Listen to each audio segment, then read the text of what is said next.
To get access to the connectors, we need to first remove this panel by removing these two bolts here. You're going to use a 7mm socket.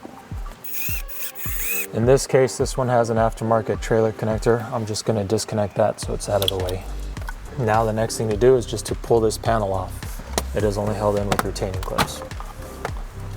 Once we have those clips down, we can remove these connectors and get started. So to detach this connector, there's a little retaining clip on the inside right there. All we have to do is push it down and slide the connector out, just like that. For the OBD2 connector, it has two retaining clips on the other side, here and here. What we're going to do is we're just going to push them in and pop it out. So the next thing we're going to do is we're going to just pop off this light panel here, and it's just held in with retaining clips, so we can give it a good tug and it should come down. We can disconnect this connector just to get this whole panel out of the way. That gives us access to our CAN bus in here, which we're going to need to plug into with our harness. So now I'm going to just reach in here and plug the 2-pin white connector into the green connector housing, and it'll fit into any open slot. So now we're going to disconnect the connector at the push to start button. We're just going to reach down in here, and it's got a tab, faces downwards. You just press it in and it'll disconnect.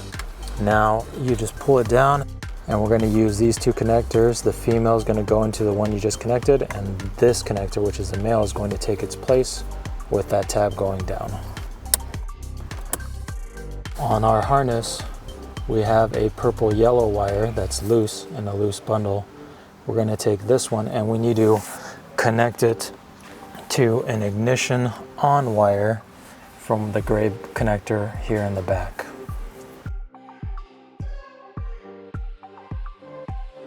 Once all those connections are made, we're ready to program the module. We're going to start by holding down the programming button, and once we hold that down, we're going to connect the black 4-pin connector that does not have the locking tab. I'm going to hold it down and I'm going to connect it to its respective connector, and then I'm going to wait for these lights to cycle through, and I'm going to release it when the light is on blue. Now I'm going to connect all the remaining connectors. So now we're going to press the start and stop ignition switch 2 times. We're going to press and release the programming button once. The blue LED should turn off, and we're waiting for it to start flashing rapidly. Now we're going to press the ignition button once to turn off the ignition, and the blue LED should turn off, and then the red and yellow should alternate flashing, which is what we want. Now we're going to unplug all the connectors, but we're going to unplug the black connector last. And now we're ready to take this to the computer to program it. So now we are going to use the decryptor.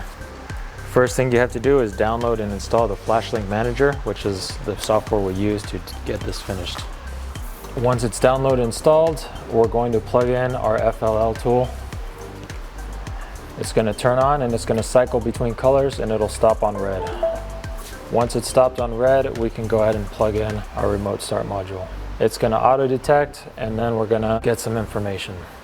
So now we're going to change the vehicle to the one you need to be at. In this case, it is a Ram 1500, 2022. This is a gas push to start. Nothing else gets changed. We're just going to click load settings. Now we go and we're going to click the decryptor tab, then click on the send data button. This could take anywhere from 2 to 5 minutes depending on your internet connection. So the process is completed successfully. Now all we have to do is unplug the module, and we're going to go take it back to the vehicle. So now we're just going to plug in all the connectors again, beginning with the same black connector. We have everything plugged in. Now we're going to do lock, unlock, and lock to test the remote start function. Lock, unlock, lock.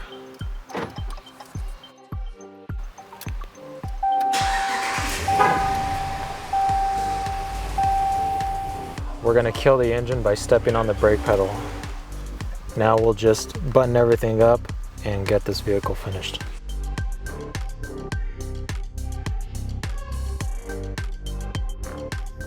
To begin your remote start sequence, you're going to take your fob and you're going to use the lock, unlock, lock in that sequence with that pause.